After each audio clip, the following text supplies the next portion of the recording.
हरे कृष्णा जय श्री हरि।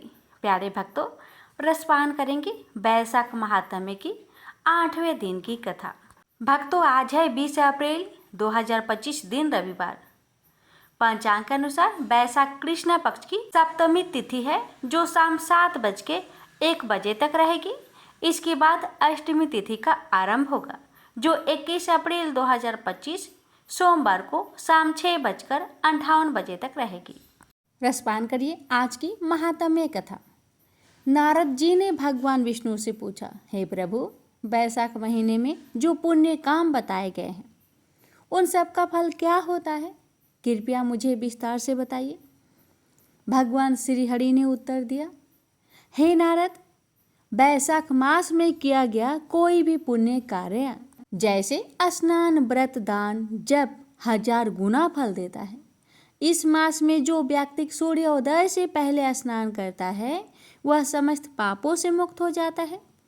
अगर कोई गंगा, यमुना या किसी तीर्थ में स्नान नहीं कर सकता तो घर में पानी में तुलसी, गंगा जल तथा कुमकुम डालकर स्नान करे, उसे भी वही फल मिलता है। विशेष रूप से कृष्ण पक्ष की सप्तमी तिथि को व्रत रखने और भगवान का नाम लेने से करोड़ों जन्मों का पाप नष्ट हो जाते हैं।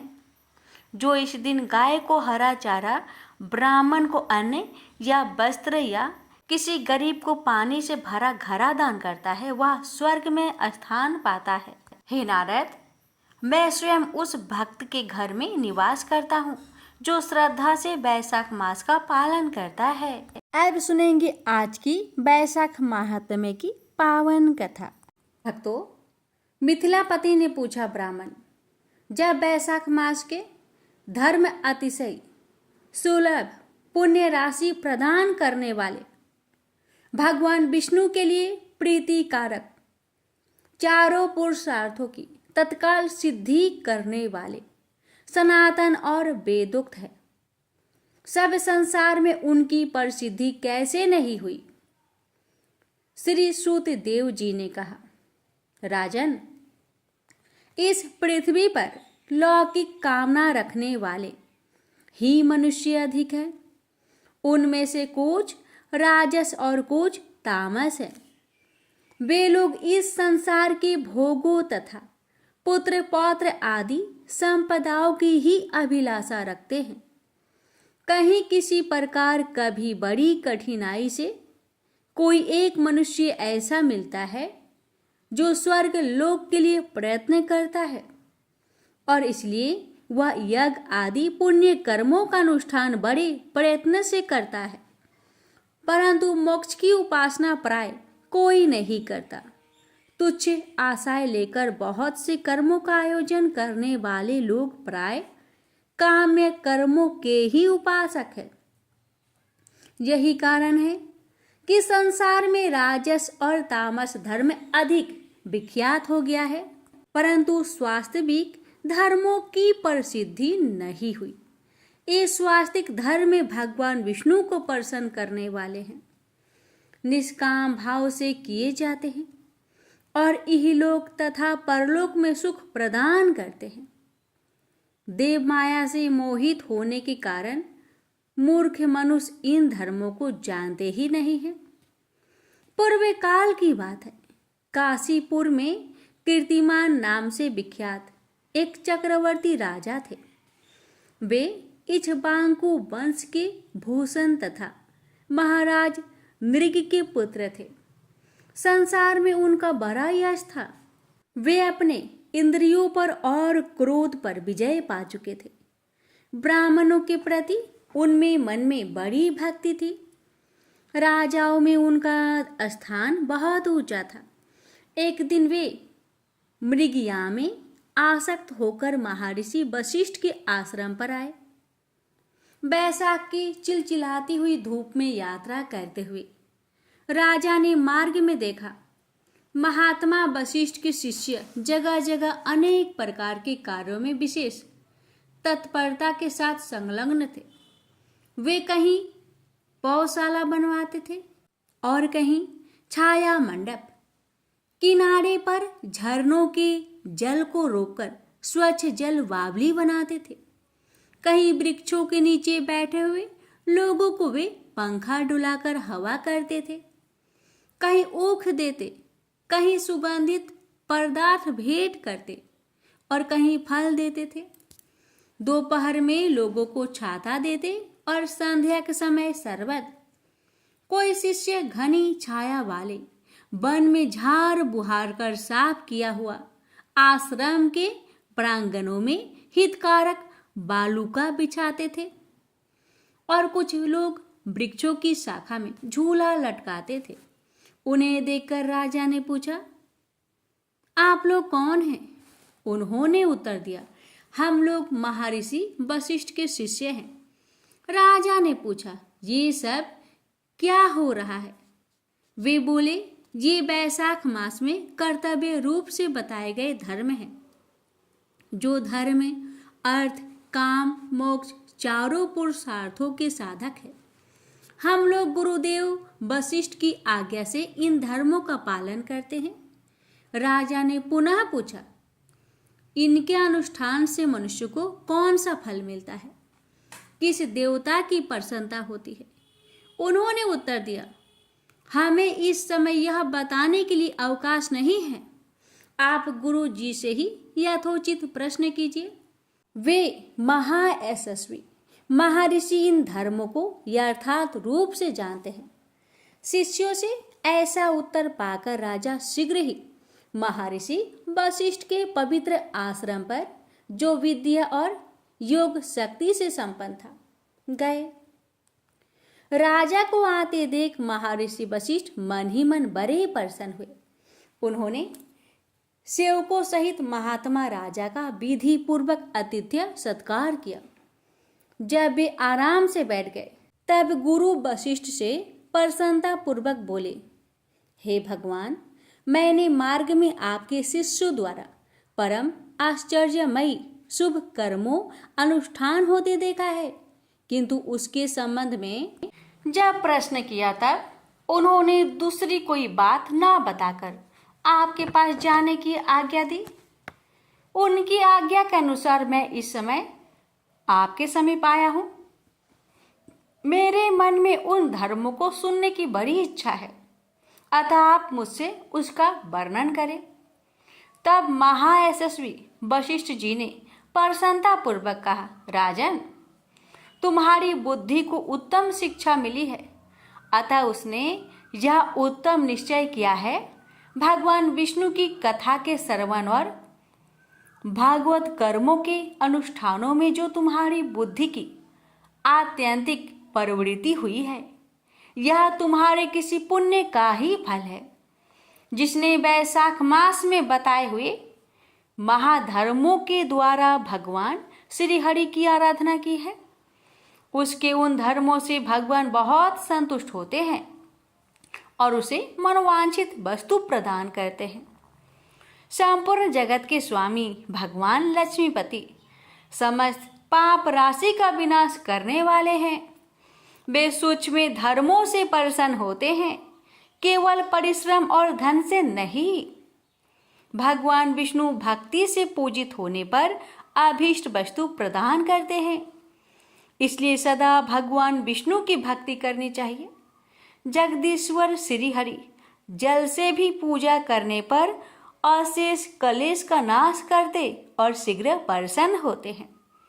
वैशाख मास में बताए हुए ये धर्म थोड़े से परिश्रम द्वारा साध्य होने पर श्री भगवान विष्णु के लिए प्रीतिकारक एवं शुभ होने के कारण अधिक व्यास से सिद्ध होने वाला बड़े बड़े यज्ञ आदि कर्मों का भी तिरस्कार करने वाले हैं। अतः भूपाल, तुम भी वैशाख मास में बताए हुए धर्मों का पालन करो और तुम्हारे राज्य में निवास करने वाले अन्य सब लोगों से भी उन कल्याणकारी धर्मों का पालन कराओ।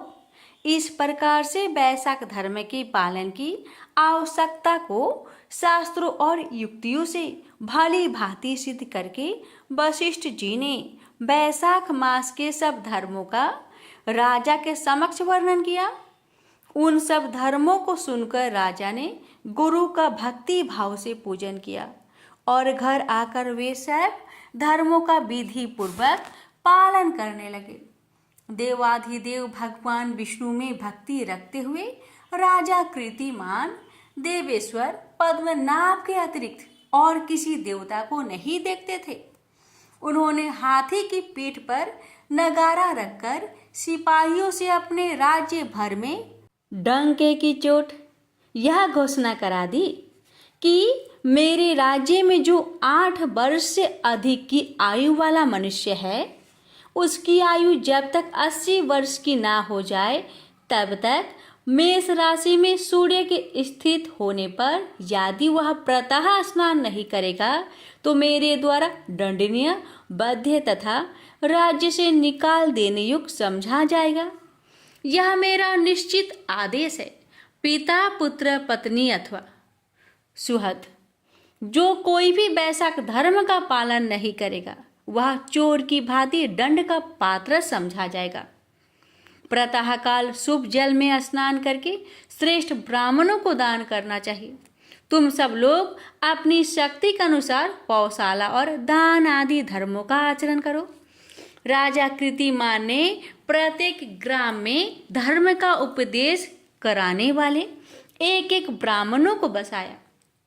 5-5 गांवों पर एक एक ऐसे अधिकारी की नियुक्ति की जो धर्म का त्याग करने वाले लोगों को दंड दे सके। उस अधिकारी की सेवा में 10-10 घुड़सवार रहते थे। इस प्रकार चक्रवर्ती नरेश के शासन से सर्वत्र और सब देशों में यह धर्म का पौधा प्रारंभ हुआ और आगे चलकर खूब बढ़े हुए वृक्ष के रूप में परिणत हो गया। उस राजा के राज्य में जो लोग मर जाते थे वे भगवान विष्णु के धाम में जाते थे।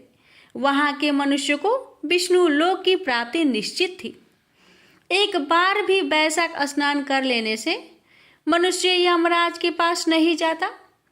अपने धर्मानुकूल कर्म में स्थित हुए सब लोगों के विष्णु लोक में चले जाने से यमपुरी सब नरक खाली हो गए। वहां एक भी पापी प्राणी नहीं रह गया। वैशाख मास के प्रभाव से यमपुरी की मार्ग की यात्रा ही बंद हो गई। सब मनुष्य दिव्य आकृति धारण करके भगवान के धाम में जाने लगे। देवताओं के जो लोक हैं वे सब भी शून्य हो गए। स्वर्ग और नरक दोनों के शून्य हो जाने पर एक दिन नारद जी ने धर्मराज जी के पास जाकर कहा, धर्मराज, आपके इस नरक में अब पहले जैसा कोलाहल नहीं सुनाई पड़ता। पहले की भांति पाप कर्मों का लेखा भी नहीं लिखा जा रहा है। चित्रगुप्त जी तो ऐसे ही मौन भाव से बैठे हुए हैं जैसे कोई मुनि हो। महाराज, इसका कारण तो बताइए। महात्मा नारद के ऐसा कहने पर राजा यम ने कुछ दीनता के स्वर में कहा, हे नारद, इस समय पृथ्वी पर जो यह राजा राज्य करता है वह पुराण पुरुषोत्तम भगवान विष्णु का बड़ा भक्त है। उसके भय से कोई भी मनुष्य कभी वैशाख मास का उल्लंघन नहीं करता। उस पुण्य कर्म के प्रभाव से सभी भगवान विष्णु के परम धाम में चले जाते हैं। हे मुनि श्रेष्ठ, उस राजा ने इस समय मेरे लोक का मार्ग लुप्त सा कर रखा है। स्वर्ग और नरक दोनों को शून्य बना दिया है। अतः ब्रह्मा जी के समीप जाकर यह सब समाचार उनसे निवेदन करके तभी मैं स्वस्थ होऊंगा। ऐसा निश्चय करके यमराज ब्रह्मा जी के लोक में गए और वहां बैठे हुए उन ब्रह्मा जी का दर्शन किया जिनका आश्रय ध्रुव है, जो इस जगत के बीज तथा सब लोकों के पितामह है और समस्त लोकपाल, दिक्पाल तथा देवता जिनकी उपासना करते हैं। ब्रह्मा जी ने यमराज को देखा और यमराज ब्रह्मा जी के आगे पृथ्वी पर गिर पड़े। फिर यमराज ने कहा, कमलासन, काम में लगाया हुआ जो पुरुष स्वामी की आज्ञा का ठीक ठीक पालन नहीं करता और उसका धन लेकर भोगता है वह काठ का कीड़ा होता है। जो बुद्धिमान मनुष्य लोभ बस स्वामी के धन का उपभोग करता है वह 300 कल्पों तक बृहद योनि रूप नरक में जाता है। जो कर्म के नियुक्त हुआ पुरुष कार्य करने में समर्थ होकर भी अपने घर में ही बैठा रहता है, वह बिलाव होता है। हे देव, मैं आपकी आज्ञा से धर्म पूर्वक प्रजा का शासन करता आ रहा हूँ। मैं अब तक मुनियों और धर्म शास्त्रों के कथा अनुसार पुण्य आत्मा को पुण्य के फल से और पाप आत्मा को पाप के फल से संयुक्त किया करता था, परंतु अब आपकी आज्ञा का पालन करने में असमर्थ हो गया हूँ। कीर्तिमान के राज्य में सब लोग बैसाख मासोक्त पुण्य कर्मों का अनुष्ठान करके पितरों और पिता माहों के साथ बैकुंठ धाम में चले जाते हैं। उनके मरे हुए पितर और माता माह आदि भी विष्णु लोक में चले जाते हैं। इतना ही नहीं, पत्नी के पिता ससुर आदि भी मेरे लेखों को मिटाकर विष्णु लोक में चले जाते हैं। हे देव, बड़े बड़े यज्ञ द्वारा भी मनुष्य वैसी गति नहीं पाता जैसी बैसाख मास में मिल रही है। संपूर्ण तीर्थों से, दान आदि से, तपस्याओं से, व्रतों से अथवा संपूर्ण धर्मों से युक्त मनुष्य भी उस गति को नहीं पाता जो बैसाख धर्म में तत्पर हुए मनुष्यों को प्राप्त हो रही है। बैसाख में प्रातःकाल स्नान करके देव पूजन, मास महामात्म्य की कथा का श्रवण तथा भगवान विष्णु को प्रिय लगने वाले तदनुकूल धर्मों का पालन करने वाला मनुष्य एकमात्र विष्णु लोक का स्वामी होता है। और जगतपति भगवान विष्णु के लोक की तो मेरी समझ में कोई सीमा ही नहीं है, क्योंकि सब ओर से कोटि कोटि प्राणियों का समुदाय वहां पहुंच रहा है, तो भी वह भरता नहीं है। इन संसार में पवित्र और अपवित्र सभी लोग राजा की आज्ञा से बैसाख मास के धर्म का पालन करके विष्णु लोक को जा रहे हैं। लोकनाथ, उसकी प्रेरणा से संस्कारहीन मनुष्य भी बैसाख स्नान मात्र से बैकुंठ धाम में चले जाते हैं। वह केवल भगवान विष्णु के चरणों की शरण लेने वाला है। जान पड़ता है वह समस्त संसार को विष्णु लोक में पहुंचा देगा। जो पुत्र धर्म, अर्थ, काम और मोक्ष की प्रतिकूल चलता हो, वह पृथ्वी पर माता के पेट से पैदा हुआ रोग है। वह अधम पुरुष अपनी माता का घात करने वाला कहा जाता है, किंतु राजा कीर्तिमान की माता और उसकी पत्नी का पुण्य संसार में विख्यात है। उसकी माता एकमात्र वीर जननी है और वह राजा निश्चय ही संसार में बहुत बड़ा वीर है। जिस प्रकार कीर्तिमान मेरी लिपिकों को मिटाने में उद्धत हुआ है, ऐसा उद्योग पुराणों में और किसी का नहीं सुना गया है। भगवान विष्णु की भक्ति में तत्पर हुए राजा कीर्तिमान के सिवा दूसरे ऐसे किसी को मैं नहीं जानता, जो डंका बजाकर घोषणा करते हुए लोगों को ऐसी प्रेरणा देता हो और मेरे लोक के मार्ग को विलुप्त करने की चेष्टा करता रहा हो। प्रेम से बोलिए बैसाख के ठाकुर विष्णु भगवान की जय, माता लक्ष्मी की जय। भक्तों, इसकी आगे की महात्म्य कथा कल अवश्य सुनिएगा। लक्ष्मीपति विष्णु भगवान कथा सुनने वाले सभी भक्तों की हर मनोकामना को पूर्ण करे। जय श्री हरि। ओम नमः शिवाय। प्यारे भक्तों, अब रसपान करते हैं बैसाख रविवार की व्रत कथा। एक था राजा, एक थी रानी। उनके पास सिपाही, घोड़े, दास दासिया, धन दौलत सब कुछ था, सिर्फ उन्हें संतान नहीं थी। इसी कारण राजा रानी बहुत ही दुखी रहते थे। संतान प्राप्ति के लिए उन्होंने हर तरह का दान धर्म, धार्मिक अनुष्ठान, जप मंत्र, व्रत, पूजा पाठ किए, लेकिन कोई फायदा नहीं हुआ। अब राजा रानी दोनों ही बुढ़ापे की ओर बढ़ते गए। बुढ़ापे की ओर जैसे ही बढ़ते गए, वैसे ही दोनों गहन सोच में पड़ गए। ये सोचकर कि उनकी कोई संतान नहीं है, तो फिर इतने बड़े राज्य का क्या होगा। कौन बनेगा इस राज्य का वारिस, कौन लेगा प्रजा की जिम्मेदारी। राजा रानी दिन रात इसी चिंता में रहने लगे। उन्हें तो अब खाना पीना भी अच्छी नहीं लगती। एक सुबह की बात है कि राजा के दरबार में एक साधु जी आए तो दासी रानी को इतला करती है। तब वह दासी से कहती है, यह मेरा अंतिम दान धर्म है, इसके बाद में अपने हाथों से कोई दान धर्म नहीं करूंगी। रानी चावल भरा छाछ हाथ में लेकर बाहर आती है और साधु की झोली में भिक्षा डालने के लिए आगे बढ़ती है तो उसके चेहरे पर छाई हुई चिंता साधु की दृष्टि में आती है।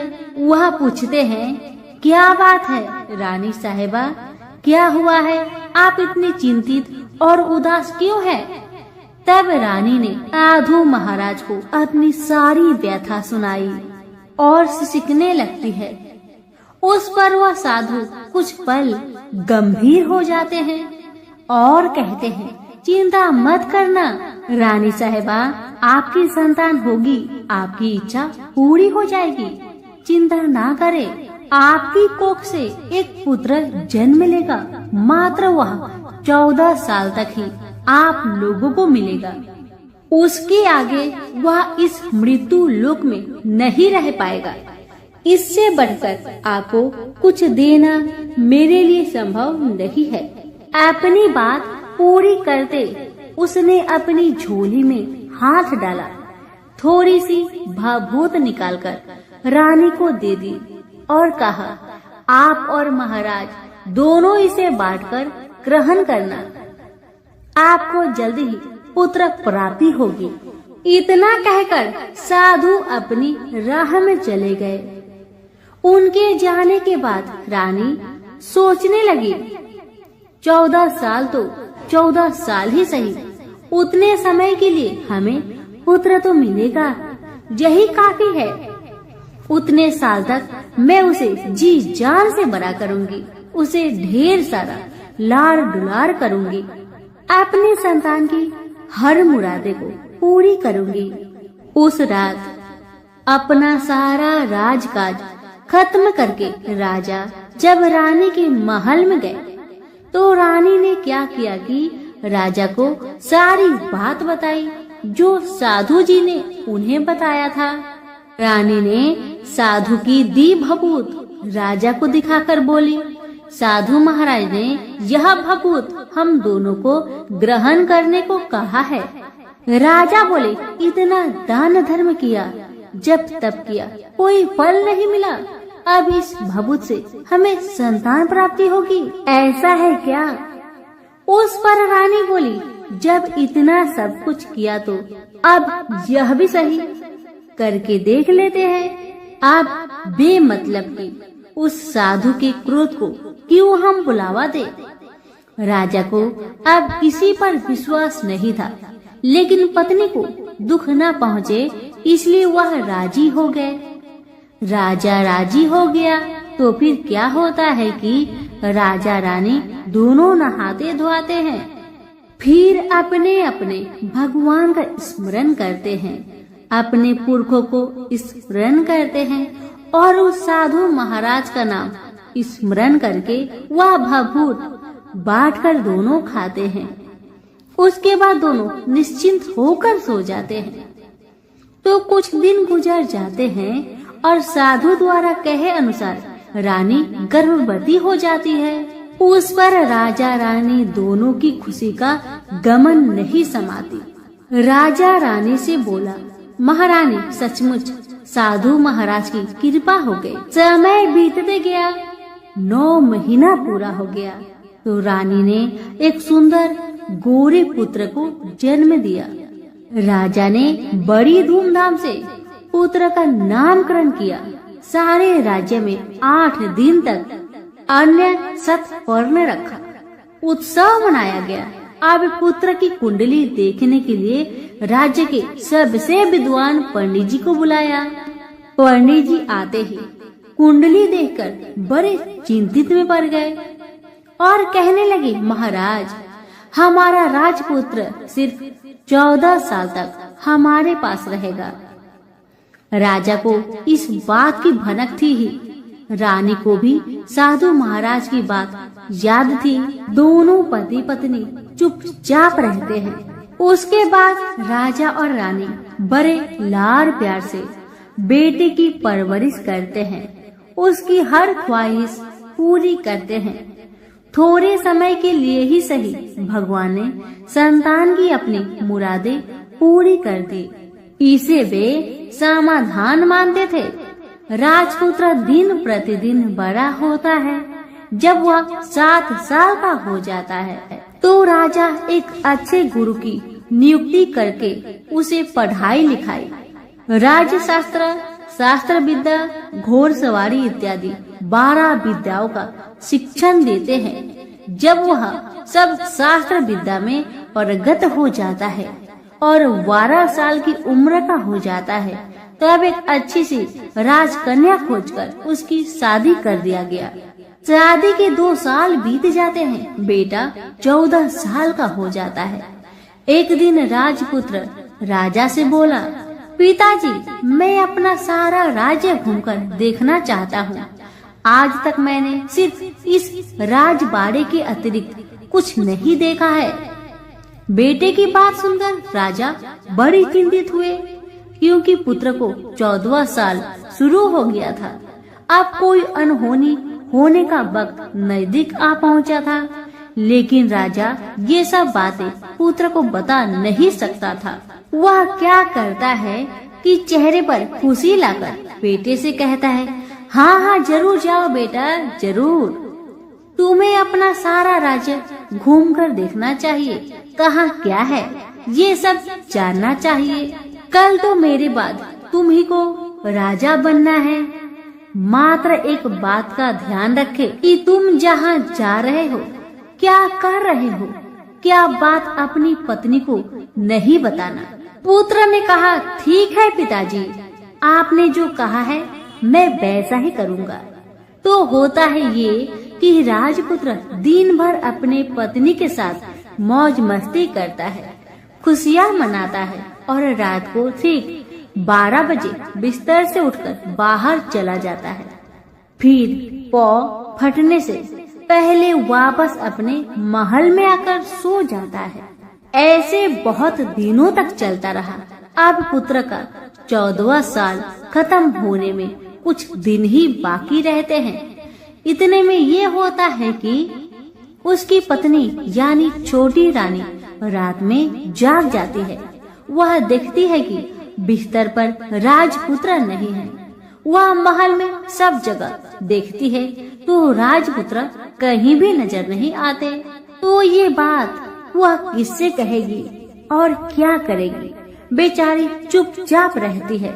फिर भोर होने पर वह देखती है कि उसका पति अपनी जगह पर सोया है। छोटी रानी अपने पति से कुछ नहीं पूछती, लेकिन दूसरी रात भी वैसा ही होता है। तीसरी रात, चौथी रात, ऐसे ही बहुत दिन तक चलता है। रानी बहुत चिंतित हो जाती है।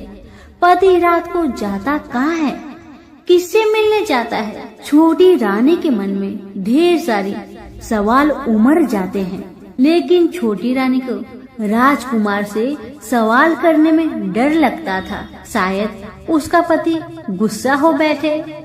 सास ससुर से पूछने के बारे में सोचा तो उसकी कुल मर्यादा बीच में आ जाती थी। इसी तरह मन ही मन में बेचैन रहती थी। इस हालत में उसे खाने पीने में दिलचस्पी नहीं होती थी। वह दुबली पतली हो जाती है। उसी राज्य में एक फूल बेचने वाली एक बूढ़ी मालिन रहा करती थी। वह हमेशा छोटी रानी को फूल देने उसके महल में आती थी। उस बुढ़िया का ध्यान छोटी रानी पर जाता है। वह उससे पूछती है, बेटी तुम्हें किस बात का दुख है? तुम इस तरह सूख कर कांटा क्यों बनी जा रही हो? उस पर रानी कहने लगी, क्या बताऊं बूढ़ी अम्मा, तुम्हारा राजपुत्र हर रात बिस्तर पर से उठकर कहीं और चला जाता है और सुबह भोर होते ही वापस आकर सो जाता है। वह कहाँ जाता है? प्रेमिका से मिलने जाता है क्या?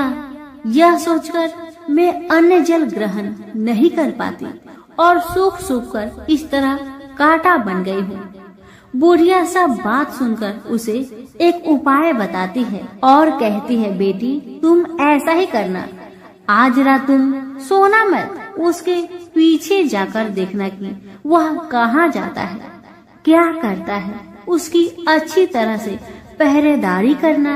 इस पर छोटी रानी ने कहा, मुझे नींद आ गई तो मैं क्या करूँगी?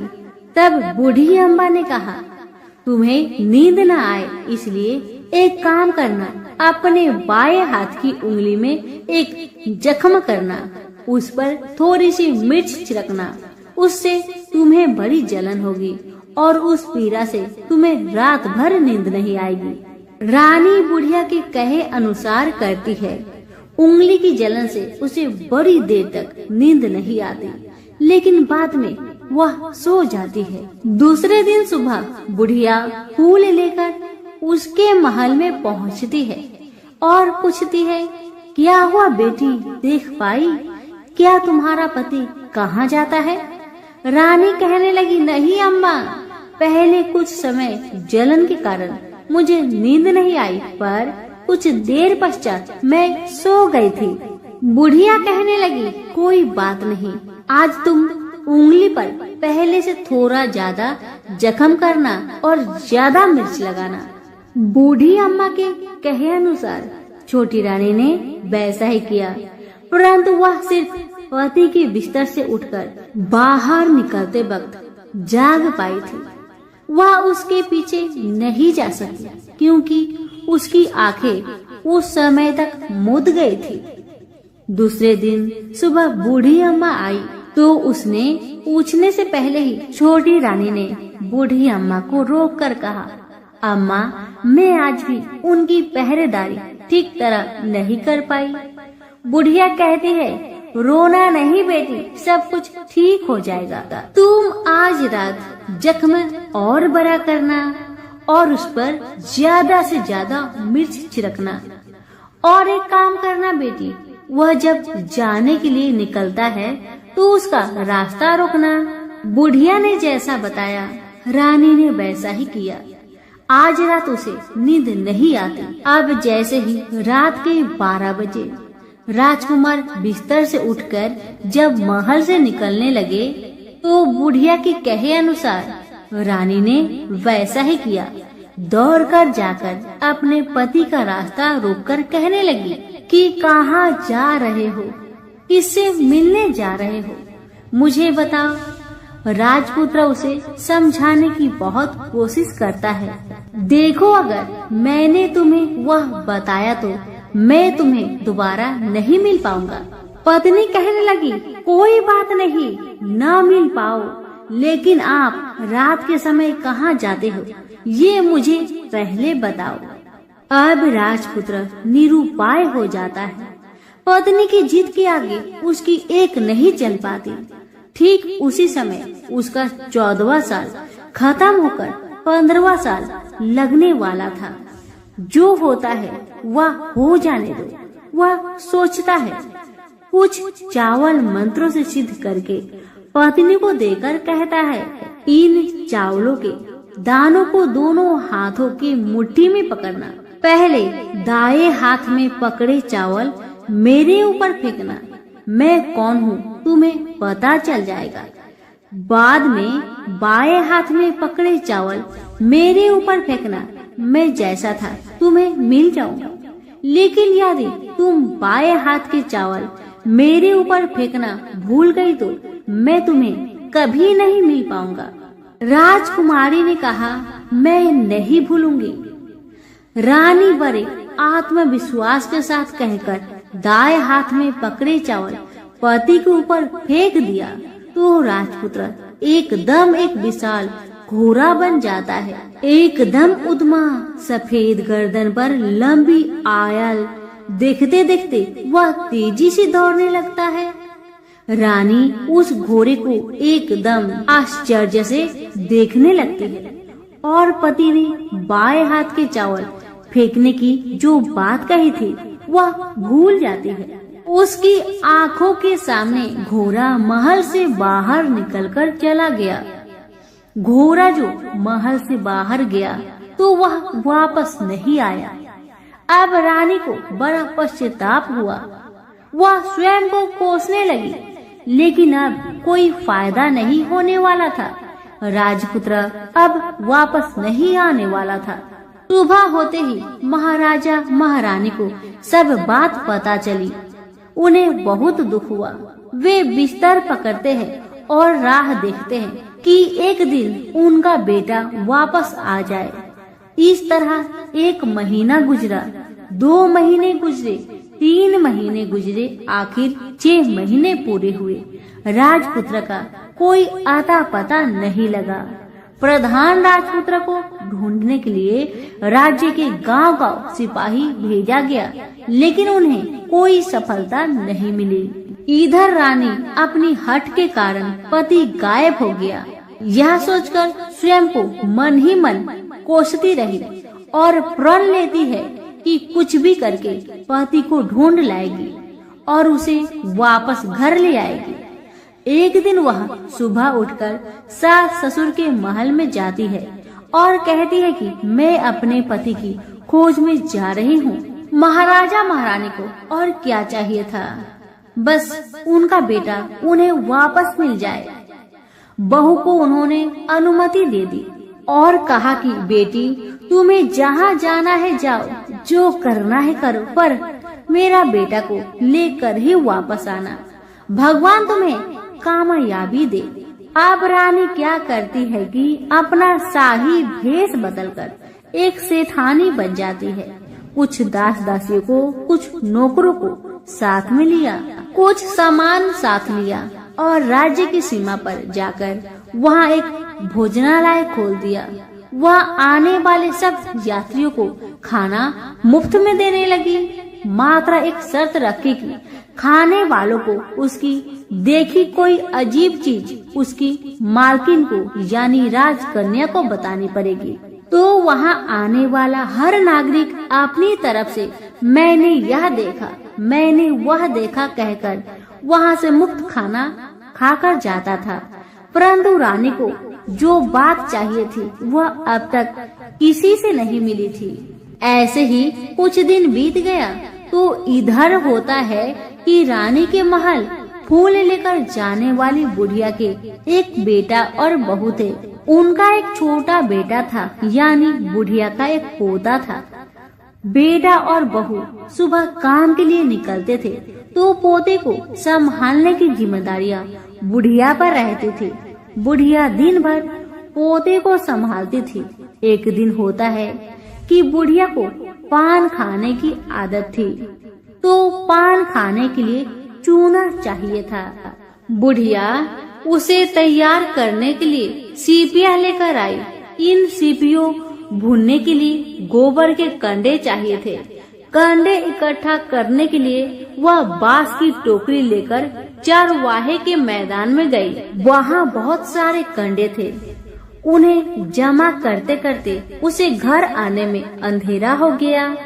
इस और शाम होते ही काम से वापस बेटा बहू घर पहुँचे तो देखा कि बच्चा घर पर अकेला है और रो रहा है। वे दोनों गुस्से से लाल पीले हो गए। इतने में बुढ़िया घर आ पहुँची। बेटा ने पूछा, पोते को घर पर अकेला छोड़कर तुम कहाँ गई थी? बुढ़िया बताने लगी कि मैं गोबर के कांडे इकट्ठा करने गई थी। इस पर बेटा बोला, दोबारा बच्चे को अकेला घर पर छोड़कर यदि कहीं गई तो मैं तुम्हें बहुत पीटूंगा। बुढ़िया कहने लगी, नहीं बेटा, फिर कभी ऐसा नहीं करूंगी। लेकिन दूसरे ही दिन बुढ़िया वह बात भूल गई और फिर चरवाहे के मैदान पर कंडे इकट्ठा करने चली गई। शाम को जब बेटा बहू काम से वापस लौटे तो देखते हैं कि बच्चा घर पर अकेला है और वह रो रहा है। अब उसके बेटे की सहन शक्ति खत्म होने लगी और बुढ़िया के वापस आने पर उसे घर से निकाल दिया। बुढ़िया रात भर घर के बाहर अंधेरे में बैठी रही और सुबह होते ही हाथ में टोकरी लेकर कंडे इकट्ठा करने के लिए निकल गई। उस दिन उस पर कंडे इकट्ठा करने का मानो पागलपन सवार था। कंडे इकट्ठा करते करते जब अंधेरा छा गया उसे मालूम ही नहीं चला। उसे जब ध्यान आया तो गांव का रास्ता भी ठीक तरह से दिखाई नहीं दे रहा था। वह अंधेरे में आंखें फाड़कर देखती है, किसी तरह आगे निकल पड़ी तो क्या होता है कि एक कपिला गाय छन छन की आवाज करते, गले की घंटी बजाते ठुमुक ठुमुक कर उस मैदान पर आ गई। उसे देखकर बुढ़िया सोचने लगी कि इस गाय के पीछे पीछे जाऊंगी तो गांव तक पहुंच जाऊंगी। तब बुढ़िया उसके पीछे पीछे जाने लगी। वह गाय क्या करती है कि उस मैदान से लेकर एक एक करके 6 मैदान पार करती है। आखिर में वह 7वें मैदान पर पहुंचती है तो वहाँ क्या होता है कि उस मैदान पर एक बड़ा सा पत्थर है। गाय जाकर उस पत्थर को अपना सींग मारती है। सींग मारा तो वह पत्थर टूट गया और हट गया और पाताल में नीचे जाने की सीढ़ियां दिखाई देने लगी। तब वह गाय उन सीढ़ियों से नीचे जाने लगी। बुढ़िया वह सब देखती रही और झट जाकर गाय की पूंछ को पकड़ लिया। पूंछ पकड़कर वह गाय के साथ नीचे पाताल पहुंच गई। पाताल में पहुंचते ही तुरंत गाय की पूंछ छोड़ दी और इधर उधर देखने लगी।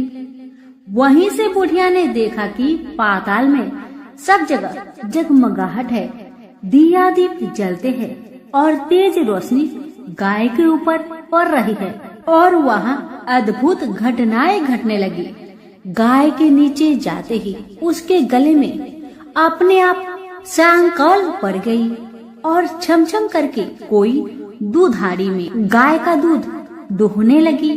लेकिन जो भी कोई वह कर रहा है वह मात्र दिखाई नहीं दे रहा। बुढ़िया बहुत घबरा गई, कहाँ आकर फंस गई।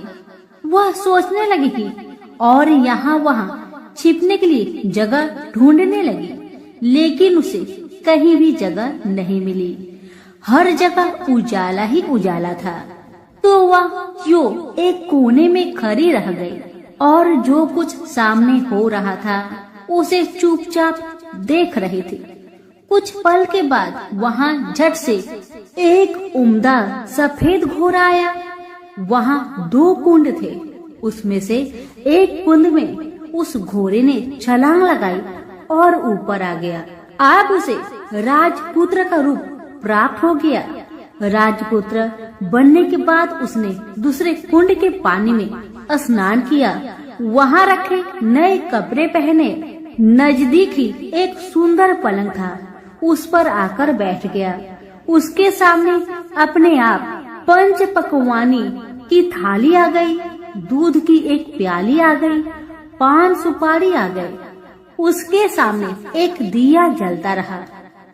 राजपुत्र ने खाना खाया, दूध पिया, 5 सुपारी खाया और बिस्तर पर लेट जाने से पहले सूर्य देव का स्मरण करके सामने जलते हुए दिए से पूछा, दिए दिए दीप कर मेरे माता पिता क्या कर रहे हैं। दिया बताने लगा, बेटे के शोक में डूबे हैं। राज्य कौन संभाल रहा है? राज्य प्रधान संभालता है। मेरी पत्नी क्या करती है? दिया बोला, उसने चौराहे पर भोजनालय शुरू किया है और आते जाते लोगों से वह नई खबर के बारे में पूछती है। दिए के यह कहते ही राजपुत्र कहने लगा, ठीक है। उसके बाद वह सो गया। बुढ़िया कोने में खड़ी रहकर यह सब देखती रही। ऐसी अद्भुत घटना उसने जिंदगी में पहली बार देखी थी। उसे अंदर ही अंदर चुलबुलाहट होने लगी।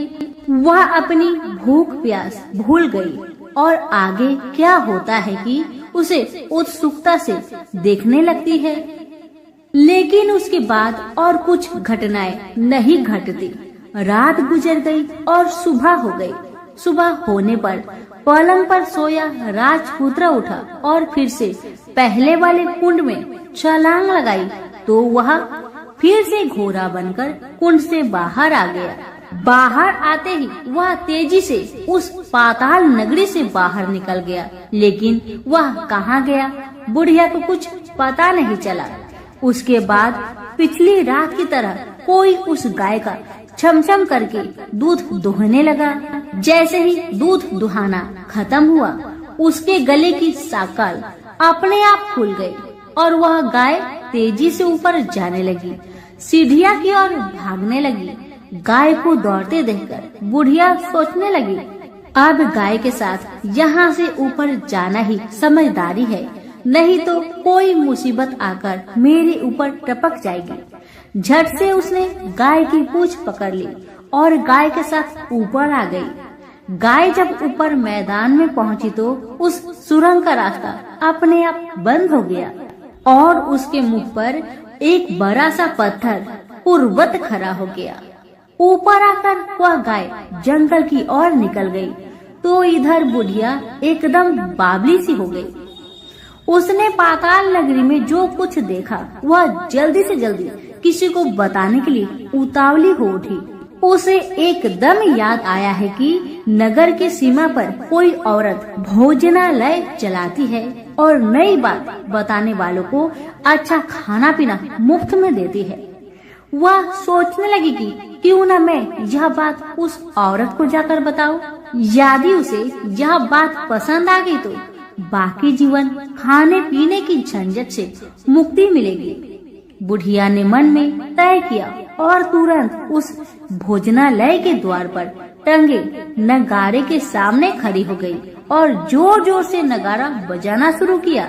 नगाड़े का इस तरह शोर सुनकर मालकिन यानी छोटी रानी मन से प्रसन्न हो जाती है कि शायद कोई बड़ी बात लेकर यहाँ आया है। रानी सिपाहियों को आदेश देती है, जाइए और जो कोई आया है उसकी अच्छी खातिरदारी कीजिए। आदेश पाते ही सिपाही नीचे दौड़ गए तो एक बुढ़िया नगाड़ा बजा रही है। उन्होंने पूछा, क्यों रे बुढ़िया, क्या हुआ, क्यों नगाड़ा बजा रही हो? बुढ़िया बोली, कुछ नहीं बेटा, यहाँ खाना मिलता है ना, इसलिए आई हूँ। बुढ़िया ने सिपाहियों से बोला, खाना मिलेगा? सिपाही बोले, हाँ मिलेगा, लेकिन तुझे कोई नई बात बतानी पड़ेगी। बुढ़िया बोली, हाँ बताऊंगी, एक बात मालूम है मुझे। इस पर सिपाही उसे अंदर लेकर आए। उनको मालकिन का आदेश था कि जो कोई बूढ़ा बुजुर्ग वहाँ आए उनके साथ अच्छी तरह पेश आना, उनका अच्छा आदर आतिथ्य करना। तो सिपाही ने इस बुढ़िया का भरपूर आदर आतिथ्य किया। उसे बड़ी सी थाली भरकर व्यंजन परोसते हैं। बुढ़िया कुछ दिनों से भूखी थी, वह खाने पर टूट पड़ी। खाना खाने के बाद सिपाही ने उसे नई साड़ी पहनने को दी। उसके बाद उसे लेकर रानी के पास आए। बुढ़िया और रानी ने तुरंत एक दूसरे को पहचान लिया। बुढ़िया बोली, बेटा तुम हो? और रानी बोली, बूढ़ी अम्मा आप है? बड़ी देर तक दोनों भली भांति की बातें करती रही। आखिर कुरवनी बुढ़िया से कहने लगी, अम्मा अब बताओ तुमने क्या बात नई देखी है? बुढ़िया बोली, मैंने कोई नई बात देखी नहीं है, वह तो मेरे पास तुम्हें देने के लिए खाने के लिए पैसे नहीं थे, इसलिए मैंने झूठ कहा और नगाड़ा बजाया। रानी ने कहा, अम्मा घबराना नहीं, मैं किसी को तुम्हारा नाम नहीं बताऊंगी। फिर भी बुढ़िया मैंने क्या देखा, कब देखा करके आनाकानी करने लगी। इस पर कुंवर रानी ने उससे कहा, देखो अम्मा, यदि तुमने मुझे वह नई बात बताई तो मैं जिंदगी भर तुम्हारी देखभाल करूंगी, तुम्हें रानी माता की तरह रखूंगी। अब बुढ़िया बताने को तैयार हो गई। उसने जो कुछ उस चर गवाहे वाले मैदान पर देखा था वह सब कुछ कुंवर रानी को बता दिया। बुढ़िया की वे बात सुनकर कुंवर रानी को यकीन हो गया कि वह राजपुत्र उसी का पति है। वह तुरंत बुढ़िया से कहने लगी, अम्मा मुझे उस जगह पर ले चलो। तब बुढ़िया बोली, नहीं बेटी, वह पाताल राज्य है, साफ है यदि किसी ने तुम्हें देख लिया तो तुम्हारी जान खतरे में पड़ सकती है। लेकिन रानी उसकी एक भी नहीं सुनती, उसे उस जगह ले जाने के लिए हठ करने लगी। आखिर में बुढ़िया ने उसका कहना मान लिया और कहने लगी, ठीक है, मैं तुम्हें वहाँ लेकर चलती हूँ, और आज नहीं कल वहाँ जाना है तो शाम को ही जाना होगा। तो दूसरे दिन दोपहर को रानी बुढ़िया के साथ उस मैदान पर गई और एक जगह छुपकर गाय की आने की राह देखने लगी। दिन ढलते ही अंधेरा घेरने लगा है और गाय हमेशा की तरह वहां आ गई। मैदान के उस कोने में जाकर उसने पत्थर पर सींग मारा तो झट से पत्थर हटकर वहां सुरंग में जाने का रास्ता खुल गया।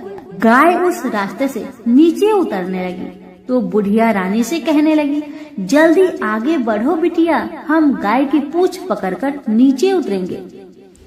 तो दोनों गाय की पूंछ पकड़कर नीचे उतर गई। बुढ़िया पहले जिस कोने में छिपी हुई थी उसी कोने में छिप गई। अब नीचे सब कुछ पहले जैसा घटित हो रहा था। गाय के गले में अपने आप साकल पड़ गई। कोई अदृश्य रूप से उसका दूध दोहने लगा।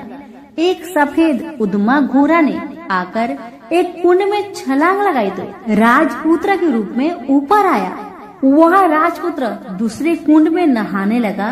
बाद में उसके सामने खाने की थाली आ गई, दूध की प्याली आ गई, पान बीड़ा आ गई। राजपुत्र सब ग्रहण करके सोने के लिए पलंग पर गया तो सोने से पहले सूर्य देव का स्मरण करके दिए से पूछने लगा, दिए दीपंकर, मेरे माता पिता क्या कर रहे हैं?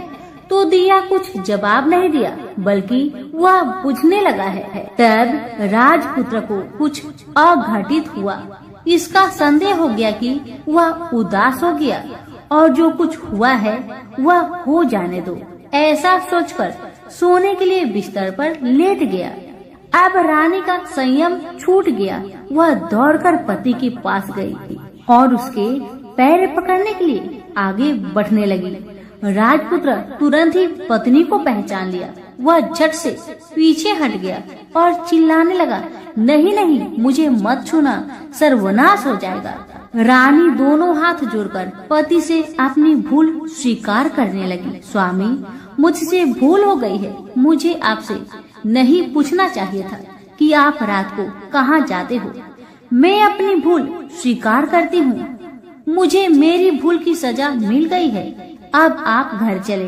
आपके वियोग में आपके माता पिता ने बिस्तर पकड़ लिया है। आपकी प्रजा भी बहुत दुखी है। उस पर राजपुत्र कहने लगा, वही तो, एक बार तुम गलती कर बैठी हो, अब दोबारा मत करना, नहीं तो अब मैं तुम्हें जो दिख रहा हूँ वह भी नहीं दिखूंगा। रानी अब विलाप करने लगी, जोर जोर से जमीन पर सिर पटकने लगी। राजपुत्र के मन में उसके प्रति दया उत्पन्न हो गई। वह उससे कहने लगा, यदि तुम मुझे पाना चाहती हो तो तुम्हें एक काम करना होगा। काम कठिन है, लेकिन वह तुम्हें अकेले करना होगा। कहो स्वामी, आप क्या कहते हैं? कितना भी कठिन काम हो मैं पूर्ण करूंगी। रानी कहती है। इस पर राजपुत्र ने उसे बताया, इस पाताल से ऊपर जाते ही तुम्हें एक घना जंगल नजर आएगा।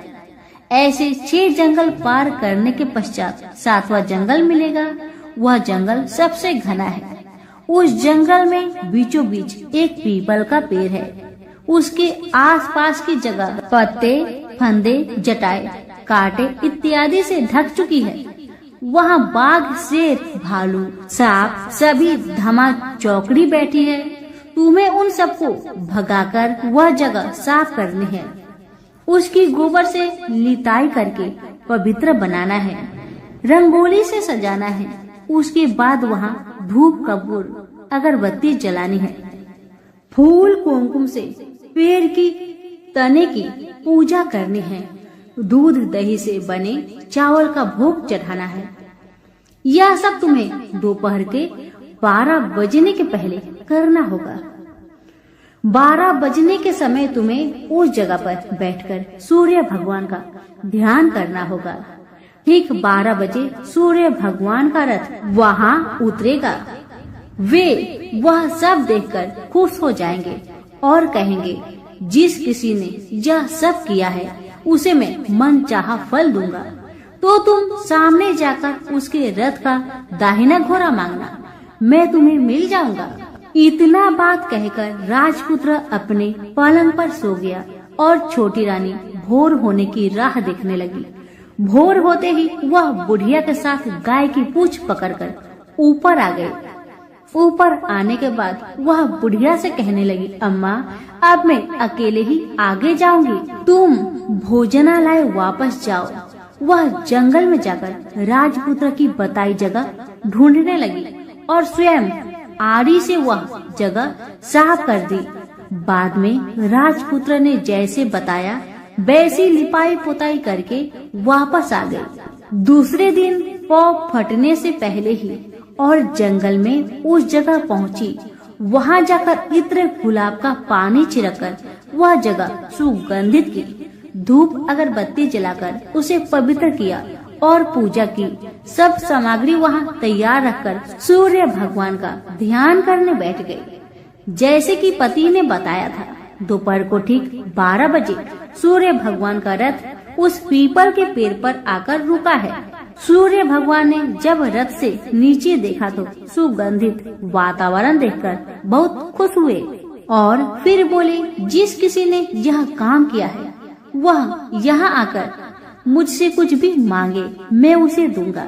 रानी ने जब ये सब सुना तो बिना समय गवाए दौड़कर उनके सामने आ गई और उनको साष्टांग नमस्कार करके बोली, भगवान वह मैं ही हूँ, मैंने यह जगह साफ की है। भगवान बोले, अच्छा तो तुम्हें जो चाहिए वह मुझसे मांगो। तो छोटी रानी बोली, भगवान मुझे आपके रथ का दाहिना घोड़ा चाहिए। सूर्य भगवान बोले, नहीं नहीं, मैं तुम्हें और कुछ भी दे सकता हूँ, लेकिन यह घोड़ा नहीं दे सकता। मेरे रथ के 12 घोड़े हैं, तुम चाहो तो कोई और घोड़ा ले लो, लेकिन दाहिना घोड़ा नहीं, वह मैं तुम्हें नहीं दे सकता। छोटी रानी ने एक नहीं सुनी, वह सूर्य देव से एक ही बात कह रही थी, वही दाहिना घोड़ा दे दीजिए, नहीं तो मैं आपके पैरों में गिरकर अपनी जान दे दूंगी। अब सूर्यदेव धर्म संकट में पड़ गए। उन्होंने वचन दे दिया था, अब अपने वचन से पलट भी नहीं सकते थे। भगवान ने कहा, ठीक है, दे दिया तुम्हें घोड़ा। सूर्यदेव ने कहा, फिर एक बात और भी कही, देखो मैंने तुम्हें घोड़ा तो दिया है, लेकिन वह तुम्हें यहाँ नहीं मिलेगा, तुम्हें उसे पाताल में जाकर लाना होगा। रानी बोली, पाताल में ही क्या भगवान, मैं उन्हें पाने के लिए कहीं भी जा सकती हूँ।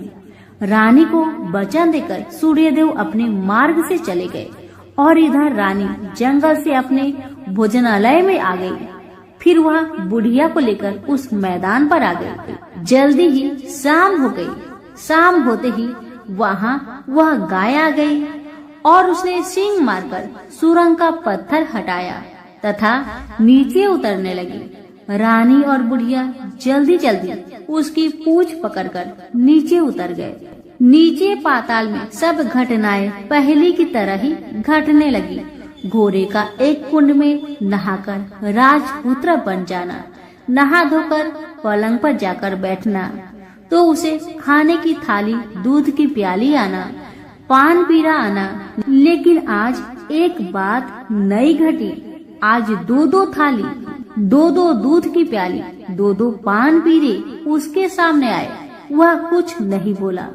अपने हिस्से की थाली खाकर, दूध पीकर और पान पीरा चबाकर वह सोने चला गया और हमेशा की तरह दिए से पूछने लगा, दिए दिए दीपंकर, मेरे माता पिता कैसे हैं? दिया बताने लगा, वे दोनों तुम्हारे शोक में मरने की स्थिति में पहुंच गए हैं। राजकुमार ने कहा, ऐसा?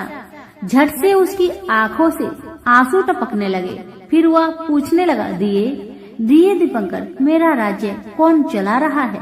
दिया बोला, तुम्हारा राज्य प्रधान चला रहा है और वह सब कुछ हड़प चुका है। वह प्रजा पर बहुत अत्याचार कर रहा है। सुनकर राजपुत्र को बहुत गुस्सा आया। वह गुस्से से अपनी मुट्ठी भींचने लगा। अब वह पूछने लगा, दिए दिए दीपंकर, मेरी पत्नी क्या कर रही है? अब दिया कुछ नहीं बोला, चुपचाप रहा। अब रानी का संयम जवाब दे गया। वह दौड़कर पति के गले लग गई। अब मैं तुम्हें मिल गया, राजपुत्र कहने लगा। सच कहते हो, अब आप फिर से घोड़ा तो नहीं बनोगे ना? पत्नी ने कहा। पति ने कहा, नहीं, दोबारा घोड़ा नहीं बनूंगा मैं। तुमने जो इतने सारे कष्ट उठाए हैं मुझे पाने के लिए, इसलिए सूर्य देव ने मुझे सदा के लिए घोड़े के जन्म से मुक्त कर दिया है। राजपुत्र ने बड़े प्यार से कहा और उसे गले लगाया। उसके आंसू पोंछे। कुछ देर पश्चात भोर हो गई तो गाय की श्रृंखला टूटकर वह ऊपर फूलों पर जाने लगी। रानी, राजपुत्र और बुढ़िया उसकी पूंछ पकड़कर ऊपर आ गए। ऊपर आने पर वे सीधे भोजनालय में पहुँचे।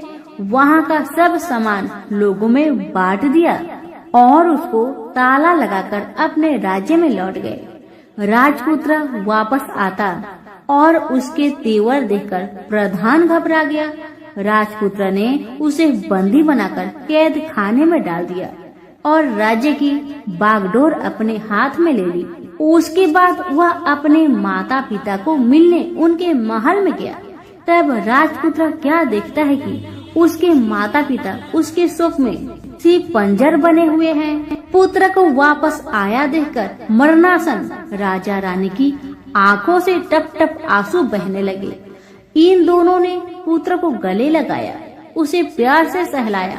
इतना होने के बाद उनके सेहत में एकदम सुधार आने लगा। वे अब बिस्तर से उठकर बैठ गए। पुत्र को आशीष देने लगे। राजपुत्र के आने की खबर तुरंत राज्य भर में फैल गई। प्रजा खुशी से फूली नहीं समाई। प्रजाजन राजमहल के सामने इकट्ठे हो गए। राजपुत्र ने भी उन्हें दर्शन दिए और आज से उन्हें कोई दुख नहीं पहुंचाएगा, ऐसा वचन भी दिया। अब राजा अपने पुत्र का राज्य अभिषेक करके उसे सिंहासन पर बैठाता है और बहू को महारानी का दर्जा देता है और स्वयं अपनी पत्नी के साथ ईश्वर स्मरण करते हुए खुशी से दिन बिताता है। महाराज बना राजपुत्र अच्छी तरह से राज्य चलाने लगा और अपनी पत्नी के साथ सुख शांति से जीवन बिताने लगा। उस बुढ़िया को रानी ने अपने ही पास रख लिया। उसकी अच्छी तरह से देखभाल करने लगी। बुढ़िया और उसके बुढ़ापे के दिन खुशी से गुजरने लगे। तो प्रेम से बोलिए, सूर्य भगवान की जय हो।